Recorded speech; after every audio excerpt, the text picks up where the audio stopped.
융의 가장 충격적인 발견은 분노 조절에 관한 것이 아니었다. 그것은 결코 화를 내지 않는 사람들, 그리고 그 면역성이 왜 그들을 심리적으로 건드릴 수 없는 존재로 만드는지에 관한 것이었다. 임상 현장에서 융은 자신이 정서적 불투과성이라고 부른 상태를 가진 환자들을 기록했다. 이들은 모욕을 당해도 완전히 침착했고 비판에도 동요하지 않았으며 타인의 도발에도 영향을 받지 않았다. 그들은 어떤 일도 개인적으로 받아들이지 않았고 방어적으로 반응하지 않았으며 다른 사람들을 지배하던 감정적 트리거에 면역이 있는 것처럼 보였다. 융이 이 발견을 충격적이라고 여긴 이유는 이 사람들이 감정을 억누르거나 거리를 두는 연습을 한 것이 아니었기 때문이다. 그들은 타인의 행동을 자신의 내면 상태와 무관한 것으로 만들어버리는 특정한 심리적 변화를 겪었고 그로 인해 거의 초자연적인 수준의 감정적 자유를 얻었다.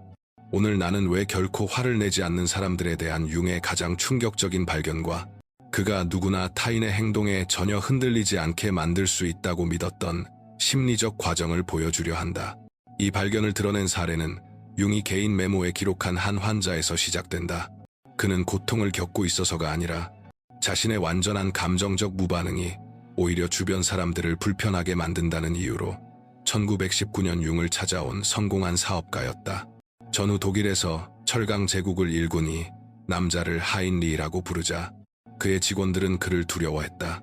잔혹하거나 폭력적이어서가 아니라 그를 화나게 할 수 있는 것이 아무것도 없었기 때문이다. 모욕은 그를 스쳐 지나갔고 비판은 방어심 대신 호기심을 불러일으켰으며 배신은 상처가 아니라 흥미의 대상이 되었다. 그의 아내는 뭔가 잘못됐다고 확신하며 그를 융에게 데려왔다. 선생님, 제 남편은 아무 일에도 화를 내지 않아요. 어제 제가 6개월 동안 외도를 했다고 말했더니 그는 3가지만 물었어요. 내가 행복한지, 그에게서 필요한 것이 있는지, 그리고 이 결혼을 계속할지 끝낼지요. 그러나 융이 발견한 결정적 사실은 이것이었다. 하인리히는 감정적으로 무감각한 것이 아니었고 어떤 것도 억누르고 있지 않았다. 그는 단지 자신의 트리거를 아직 완전히 이해하지 못한 자기 자신을 비추는 거울로 보는 법을 배웠을 뿐이었다. 융은 이를 그림자 거울 효과라고 불렀다. 당신을 화나게 하는 모든 사람은 당신의 무의식에 대한 무언가를 보여준다. 당신의 아이디어를 무시하는 무례한 동료는 당신의 무능함에 대한 두려움을 반영하고 늘 지각하는 친구는 통제하려는 당신의 욕구를 비추며 선택을 비판하는 가족은 당신의 자기의심을 드러낸다. 하인리히는 3년 전 치명적인 사업 배신을 겪은 후 이 원리를 완전히 체득했다. 가장 가까운 파트너가 최대 고객을 빼앗아 회사를 거의 파산시켰지만 그는 복수를 택하는 대신 스스로에게 한 가지 질문을 던졌다. 이 사람은 내 어떤 부분을 비추고 있는가? 그 답은 충격적이었다. 파트너의 탐욕은 하인리히 자신의 억눌린 빈곤 공포를 반영했고 파트너의 부정직함은 하인리히가 진짜 감정을 숨기려는 경향을 비추었으며 배신은 그 자신 안에 있는 이기심의 가능성을 보여주었다. 이러한 그림자 측면을 타인에게 투사하지 않고 직면함으로써 그는 융이 말한 심리적 면역을 얻게 되었다. 그는 타인의 행동을 자신에 대한 공격이 아니라 그들에 대한 정보로 볼 수 있게 되었다. 융은 이 과정을 그림자 통합 프로토콜로 기록했다. 누군가가 당신을 자극할 때 반응하는 대신 3가지 질문을 던져라. 이 사람의 어떤 특성을 나는 가장 가혹하게 판단하고 있는가? 나 역시 같은 특성을 아주 작은 방식으로라도 어디에서 보이는가? 이 트리거는 나 자신에 대해 무엇을 가르치려 하는가? 이것이 어떻게 작동하는지 보자. 마케팅 매니저 사라는 회의 중 늘 끼어드는 동료 톰에게 계속 자극을 받았다. 융의 방법을 적용해 그녀는 스스로에게 물었다. 내가 톰에게서 판단하는 것은 무엇인가? 관심을 받고 싶어하는 욕구. 나도 그런가? 그녀는 불안할 때 대화를 독점하곤 한다는 사실을 깨달았다. 이 경험이 가르쳐준 것은 무엇이었을까? 톰에 대한 분노는 사실 자기 자신의 관심 욕구에 대한 좌절이었다. 이 그림자 측면을 인정하자 톰의 끼어듦은 더 이상 그녀를 괴롭히지 않았다. 그것을 자신의 가치에 대한 공격이 아니라 그의 불안으로 볼 수 있었기 때문이다. 이것이 바로 그림자 거울의 힘이다. 트리거를 스승으로 바꾼다. 그러나 융의 연구는 더 충격적인 사실을 드러냈다. 정서적 불투과성에 도달한 사람들은 대부분의 인간이 결코 접근하지 못하는 심리적 공간을 발견했다. 자극과 반응 사이의 간극이다. 하인리히는 이 간극을 융에게 이렇게 설명했다. 선생님, 누군가 저를 모욕하면 이상한 경험을 합니다. 시간이 느려지는 것 같아요. 그들의 말이 저를 향해 오는 것이 보이지만 저를 치는 대신 공중에 멈춥니다. 그 순간 저는 선택할 수 있습니다. 그 말을 붙잡아 내 것으로 만들지 아니면 그냥 지나가게 둘지. 융은 하인리히가 자신이 반응의 간극이라 부른 심리적 공간을 발견했음을 깨달았다. 대부분의 사람들은 트리거와 반응을 하나의 연속된 사건으로 경험하지만 정서적 불투과성을 가진 사람들은 그 사이에 의식적 선택을 삽입하는 법을 배웠다. 이는 인간 본성에 대한 기존의 심리학적 이해를 정면으로 부정하는 발견이었다. 우리는 분노가 자동적이며 트리거는 필연적으로 반응을 낳는다고 가정해왔다. 그러나 융의 사례들은 올바른 훈련이 있다면 누구나 이 간극에 접근해 자신의 반응을 선택할 수 있음을 증명했다. 융이 개발한 기법은 단순해 보이지만 심리적으로는 매우 깊었다. 그는 이를 관찰자 프로토콜이라 불렀다. 자극을 받았을 때 즉각 반응하는 대신 한 걸음 물러서서 마치 영화를 보듯 그 상황을 관찰하는 것이다. 상대의 말, 몸짓, 감정 상태를 알아차리되 무엇보다도 자신의 내적 반응을 동일시하지 않고 관찰한다. 융은 수많은 사례에서 이 기법을 숙달한 환자들을 기록했다. 교사 마리아는 교장의 비판을 개인적으로 받아들이지 않고 관찰하는 법을 배웠다. 방어적으로 변하는 대신 그는 교장의 스트레스와 교육청의 압박, 그의 불안을 볼 수 있었다. 관찰자의 위치에서 그녀는 분노 대신 공감으로 대응할 수 있었다. 융이 발견한 핵심 통찰은 이것이다. 당신은 당신의 감정이 아니다. 당신은 감정을 관찰하는 의식이다. 누군가가 당신 안에 분노를 일으킬 때 그 분노는 정체성이 아니라 정보다. 당신은 그것에 따라 행동할 수도, 탐구할 수도, 그냥 흘려보낼 수도 있다. 하인리히는 이를 너무 완벽하게 체득해 자신이 심리적으로 투명해진 느낌을 받는다고 말했다. 타인의 부정성은 유리를 통과하는 빛처럼 그를 지나갔다. 그는 무엇도 회피하거나 억압하지 않았다. 단지 모든 감정 충동과 동일시하지 않기로 선택했을 뿐이다. 그러나 융이 가장 충격적으로 여긴 점은 이것이었다. 이 능력을 개발한 사람들은 대개 대부분의 인간을 사로잡는 드라마에 흥미를 잃어버렸다는 사실이다. 그들은 옳고 그름, 논쟁에서 이기는 것, 자신의 가치를 증명하는데 더 이상 집착하지 않았다. 이는 그들을 매우 강력하게 만들었지만 동시에 여전히 반응적 패턴에 갇힌 사람들로부터 고립시키기도 했다. 관찰자 프로토콜은 연습이 필요하지만 융은 대부분의 사람들이 몇 주간의 꾸준한 적용만으로도 반응의 간극에 접근할 수 있음을 발견했다. 이 기법은 3단계로 이루어진다. 자극을 받았을 때 멈추고 의식적으로 한 번 호흡한다. 판단 없이 자극과 자신의 반응을 관찰한다. 충동이 아니라 자신의 가치에 따라 행동을 선택한다. 이것은 무감정해지거나 냉담해지는 것이 아니다. 반응의 희생자가 아니라 반응의 저자가 되는 것이다. 융의 정서적 불투과성 연구는 또 다른 충격적인 패턴을 드러냈다. 결코 화를 내지 않는 사람들은 자신들의 심리적 공간 주위에 그가 경계 요새라고 부른 것을 구축했다. 이것은 물리적 경계가 아니라 무엇이 자신의 내면 상태에 영향을 미칠 수 있는지를 결정하는 보이지 않는 장벽이었다. 하인리히는 자신의 경계 요새를 이렇게 설명했다. 선생님, 저는 사람들이 제 평온을 깨뜨리려면 제 허락이 필요하다는 것을 배웠습니다. 그들의 말, 행동, 감정은 모두 외부의 사건일 뿐입니다. 그것들은 내가 선택해서 내면화할 때만 비로소 내적 경험이 된다. 이 개념은 융의 인간 심리에 대한 이해를 혁명적으로 바꾸었다. 그는 대부분의 사람들이 심리적 경계가 완전히 투과적이라는 사실을 깨달았다. 그들은 타인의 감정을 흡수하고 다른 사람의 스트레스를 떠안으며 외부 사건이 자신의 내적 상태를 좌우하도록 허용했다. 그러나 감정적으로 불투과적인 사람들은 선택적인 장벽을 구축하는 법을 배웠다.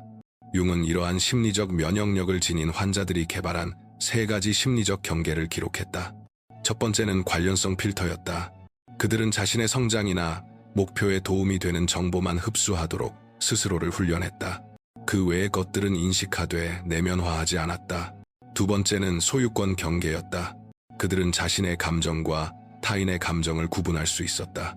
누군가가 그들에게 화를 낼 때 그것을 그 사람의 분노로 인식했지, 그 사람의 분노에 대해 자신이 느껴야 할 분노로 받아들이지 않았다.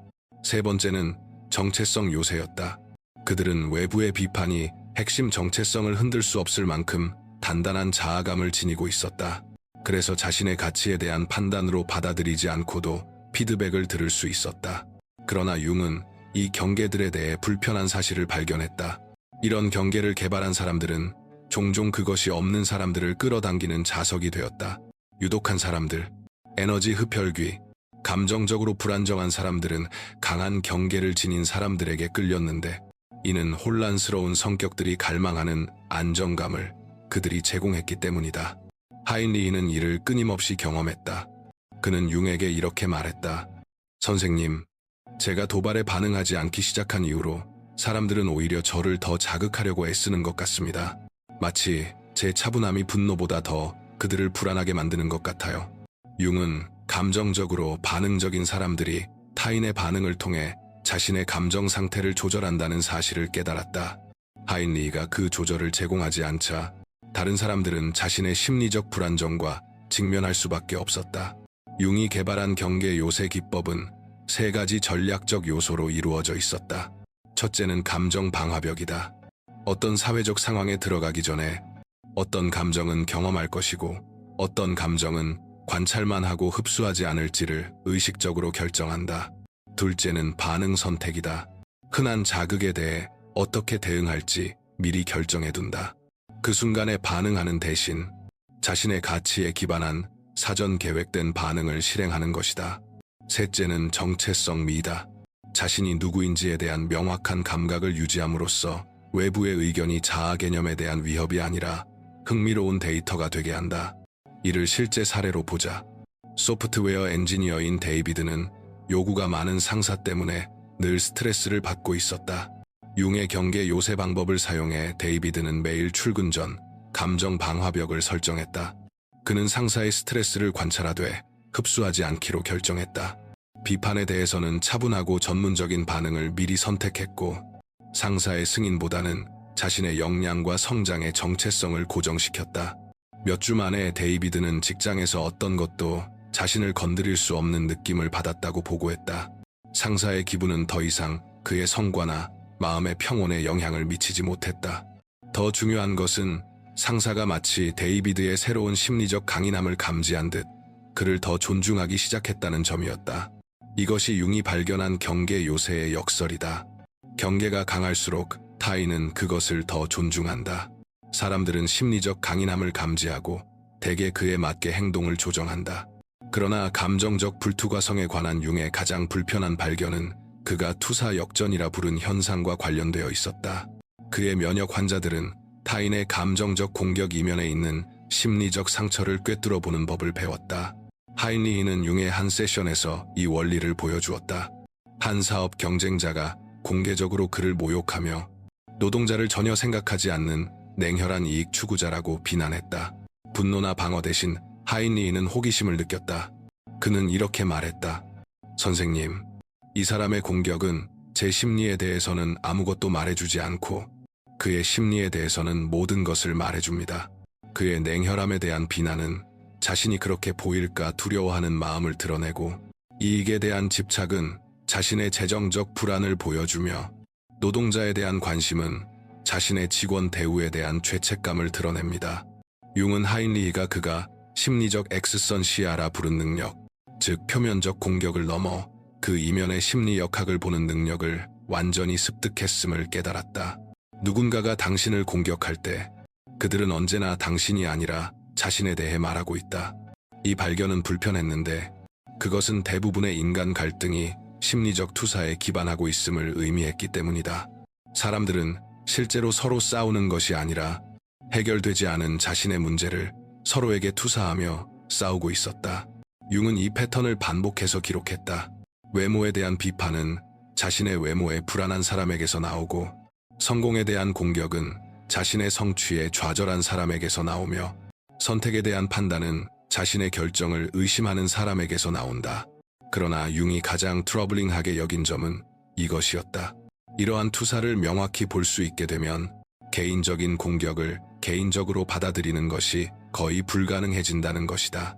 당신은 타인의 공격을 이끄는 심리적 고통에 연민을 느끼기 시작한다. 하인리히는 이 변화를 이렇게 설명했다.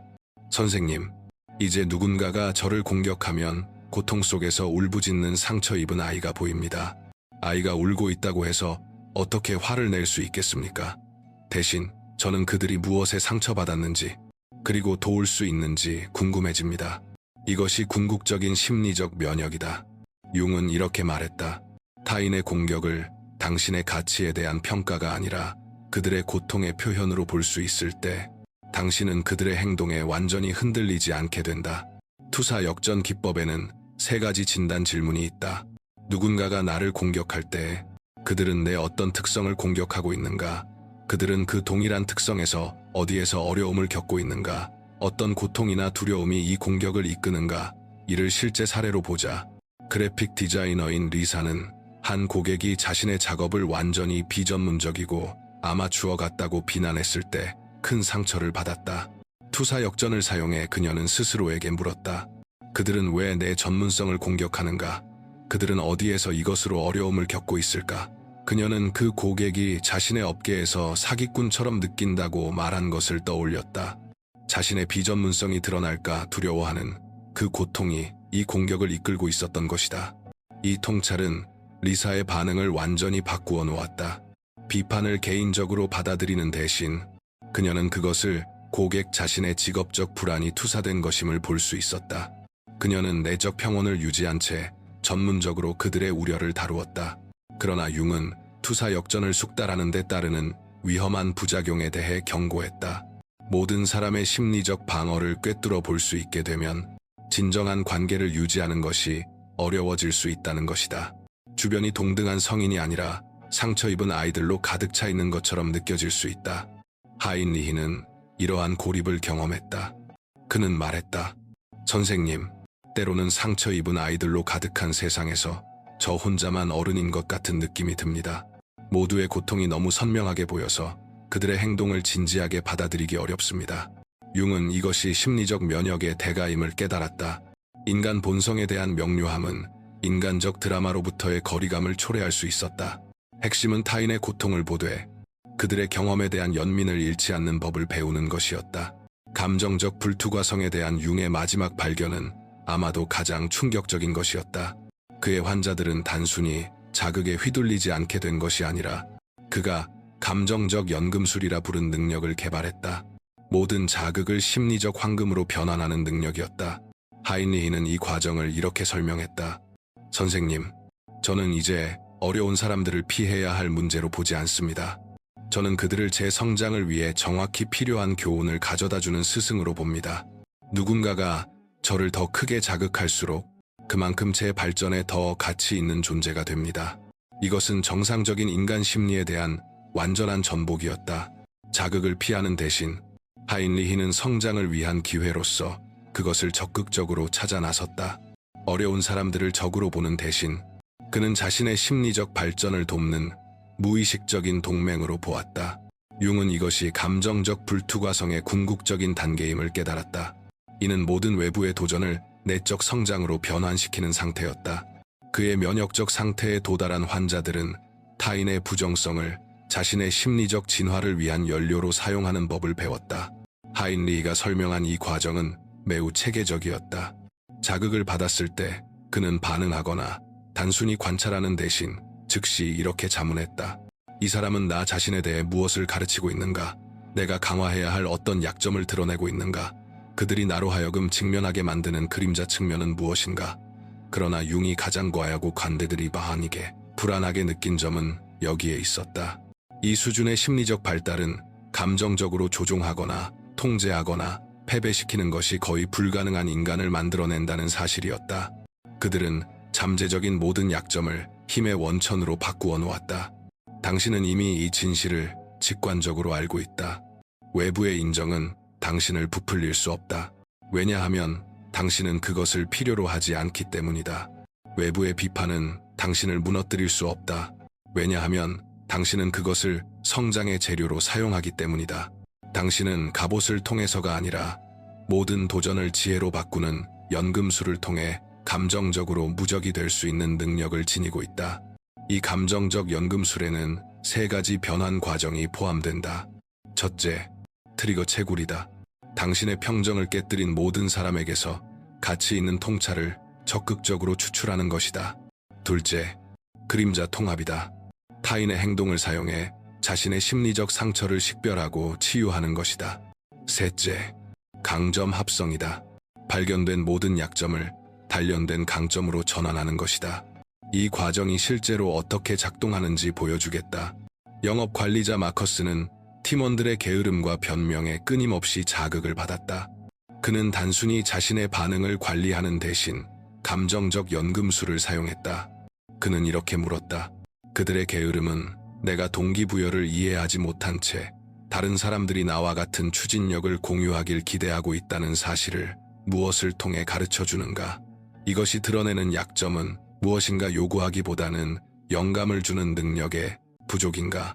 내가 개발할 수 있는 강점은 무엇인가? 압박이 아니라 연결을 통해 타인을 동기부여하는 기술이다. 마커스는 자신의 트리거를 성장의 기회로 바꾸었다. 그는 동기부여 심리학을 공부했고 팀원들의 개인적 목표와 연결하는 법을 배웠으며 회사에서 가장 효과적인 리더 중 한 명으로 성장했다. 그의 트리거는 그의 가장 위대한 직업적 발전을 촉발하는 계기가 되었다. 그러나 융은 감정적 연금술의 어두운 면에 대해 경고했다. 이를 숙달한 사람들은 때때로 자신의 성장에 지나치게 집중한 나머지 아직 기본적인 감정 조절에 어려움을 겪는 사람들에 대한 공감을 잃을 수 있었다. 그들은 심리적으로 우월해지고 감정적으로 거리감을 둘 수 있었다. 하인리히도 이를 경험했다. 선생님, 저는 가끔 인간적인 삶을 사는 것보다 심리 실험을 진행하고 있는 것 같은 기분이 듭니다. 모든 상호작용이 누군가와 연결되는 기회라기보다 인간 본성을 연구하는 기회가 됩니다. 융은 감정적 불투과성의 최종 과제가 심리적 초월을 이루면서도 인간성을 유지하는 것임을 깨달았다. 목표는 무적이 되는 것이 아니라 모든 도전을 통해 더 강해지고 더 자비로워지는 반취약성이었다. 융은 이렇게 썼다. 자기 자신을 받아들이는 것은 전체 도덕적 문제의 본질이자 삶에 대한 전체 관점의 정수이다. 진정한 면역은 강함과 취약함을 모두 받아들이는 것을 요구했다. 감정적 연금술의 궁극적인 단계는 융이 자비로운 면역이라 부른 것으로 심리적 강함을 타인과 거리를 두는 데 쓰는 것이 아니라 그들을 돕는 데 사용하는 것이었다. 하인리히는 결국 자신의 면역을 방패가 아니라 다리로 사용하는 법을 배웠고 다른 이들이 자신의 감정적 회복 탄력성을 키우도록 도왔다. 감정적 불투과성에 대한 융의 최종 관찰은 그 궁극적 목적이 인간적 연결을 피하는 것이 아니라 심리적 강점의 위치에서 그것과 깊이 관계하는 데 있음을 드러냈다. 그는 이 단계를 자비로운 전사라고 불렀다. 자극받지 않으면서도 타인을 깊이 돌볼 수 있는 사람이다. 하인리히가 자비로운 전사로 변모한 과정은 점진적이었다. 처음에는 그의 면역이 그와 타인 사이에 거리를 만들었다. 사람들은 그의 흔들리지 않는 평온함을 불안하게, 심지어 위협적으로 느꼈다. 그러나 융은 진정한 감정적 면역에는 타인으로 하여금 안전하고 이해받고 있다고 느끼게 하는 능력이 포함된다는 점을 이해하도록 도왔다. 하인리히는 이렇게 성찰했다. 선생님, 저는 제 면역이 저만 보호한다면 불완전하다는 것을 깨달았습니다. 진정한 강함이란 제 중심을 유지하면서도 타인이 판단 없이 자신의 감정을 느낄 수 있는 공간을 만들어주는 것입니다. 융은 하인리히가 자신의 감정적 면역을 타인을 위해 사용하는 법을 배워가는 과정을 기록했다. 아내가 불만을 표현할 때 그는 무심해지기보다 그 감정을 흡수하지 않으면서도 담아낼 수 있었다. 직원들이 문제를 가져올 때 그는 그들의 스트레스를 떠안지 않고도 온전한 존재감으로 들을 수 있었다. 이것이 융이 발견한 궁극적 감정 면역의 역설이다. 그것은 인간성을 초월하는 것이 아니라 유지하는 것을 요구한다. 자비로운 전사는 타인의 고통을 느끼되 고통받지 않고 타인의 혼란을 목격하되 혼란스러워지지 않으며 고갈되지 않으면서도 지지를 제공할 수 있다. 융의 관찰에서 내가 발전시킨 기법은 감정적 아이키도였는데, 이는 타인의 감정, 에너지를 저항하거나 흡수하는 대신 그들을 돕는 방향으로 전환하는 것이다. 누군가 분노를 가져오면 그것을 해결책으로 돌리고, 누군가 슬픔을 가져오면 그것을 연민으로 변환하며, 누군가 두려움을 가져오면 그것을 지혜로 연금술화한다. 하인리히는 이를 완전히 숙달하여 사람들이 인생에서 최악의 감정적 위기 속에서 그를 찾기 시작했다. 그의 존재만으로도 타인의 내적 폭풍을 가라앉히는 듯했다. 그러나 그는 감정적 분리를 통해서가 아니라 감정적 숙달을 통해 이를 이루었다. 모든 것을 느끼되 아무 것에도 지배당하지 않는 상태였다. 하인리히에 대한 융의 마지막 기록은 감정적 불투과성의 궁극적 비밀을 드러냈다. 그는 타인의 혼돈에 흔들리지 않으면서도 그들의 인간성을 사랑하는 법을 배웠다. 이는 아마도 인간 심리학의 가장 높은 성취일 것이다. 완전한 취약성과 완전한 무적함의 결합이다. 신경 쓰지 않던 한 사업가는 융의 가장 위대한 인간 잠재력 사례 연구가 되었다. 하인리히는 감정적 면역이 차갑거나 냉담해지는 것이 아님을 증명했다. 그것은 타인의 감정, 폭풍 한가운데서도 따뜻하고 연결된 상태로 머물 수 있을 만큼 심리적으로 강해지는 것이다. 결코 화를 내지 않는 사람들에 대한 융의 충격적인 발견은 인간 본성에 대한 궁극적 진실을 드러냈다. 우리는 우리의 감정 반응의 희생자가 아니다. 올바른 이해와 연습을 통해 누구나 타인의 행동이 자신의 내적 평화와 무관해지는 심리적 면역을 개발할 수 있다. 하인리히가 그림자 통합에서 경계의 요새를 거쳐 감정적 연금술, 그리고 마침내 자비로운 전사에 이르기까지 걸어간 길은 융이 모든 인간이 달성할 수 있다고 믿었던 심리적 발달의 완전한 여정을 보여준다. 오늘 당신은 융이 그의 가장 사적인 사례 연구에서 기록한 심리적 기법들을 배웠다. 트리거를 스승으로 바꾸는 그림자 거울, 반응의 선택권을 부여하는 반응의 간극, 심리적 공간을 보호하는 경계의 요새, 타인의 공격을 꿰뚫어보게 하는 투사 전환, 모든 도전을 성장으로 바꾸는 감정적 연금술, 그리고 마지막으로 면역을 이루면서도 인간성을 유지하는 자비로운 전사. 융의 가장 충격적인 발견은 일부 사람들이 결코 화를 내지 않는다는 사실이 아니었다. 그것은 이 능력이 모든 인간 안에 잠들어 있는 광대한 심리적 잠재력을 드러낸다는 점이었다. 질문은 당신이 감정적 면역을 개발할 수 있는지 여부가 아니다. 질문은 융이 당신의 것임을 증명한 심리적 힘을 당신이 받아들일 준비가 되었는지이다. 하인리히의 마지막 통찰을 기억하라. 선생님, 저는 진정한 강함이 무엇이 나를 건드릴 수 없느냐에 있는 것이 아니라 나를 바꾸지 않고도 무엇을 만질 수 있느냐에 있다는 것을 배웠습니다. 당신의 감정적 면역을 향한 여정은 지금 시작된다. 당신이 마주치는 모든 트리거는 스승이다. 모든 어려운 사람은 거울이다. 모든 도전은 심리적 연금술의 기회다. 당신의 평화를 흔들 수 있는 유일한 사람은 아직 완전히 이해하지 못한 당신 자신이다. 융의 충격적인 발견을 당신의 해방적인 진실로 만들어라. 당신은 누구에게도 다시는 신경 쓰이지 않을 힘을 지니고 있다. 시청해 주셔서 감사합니다. 다음 차원에서 다시 만납시다.